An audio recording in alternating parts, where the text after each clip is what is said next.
Hey hello everyone, welcome back to Aparna's day out. এটা আমার বুধবারের ভিডিও। বুধবার দিন স্কুল থেকে ফেরার সময় আমি ভাবলাম আমার আশেপাশের জগদ্ধাত্রী ঠাকুরগুলো দেখে নেব। আমি অমরাবতীর মোড়ে নেমেই হাঁটতে শুরু করেছি। তো পথের বাঁকেই দেখো এই সুন্দর জগদ্ধাত্রী ঠাকুরটা হয়েছে।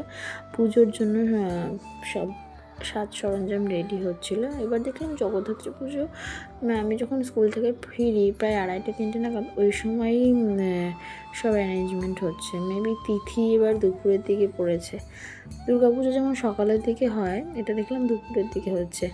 আর এই পুজোটা দেখো একদম আমার বাড়ির পাশে পানিহাটির মাঠে, যেখানে পানিহাটির বুক ফেয়ারটা হয় শীতকালে, ঠিক ওই মাঠটায় এখানে হয়েছে বিরাট বড় একটা জগদ্ধাত্রী ঠাকুর, 42 ফুটের, যেটার একটা রিল আমি অলরেডি শেয়ার করেছিলাম, যেটা তোমরা খুব পছন্দ করেছ।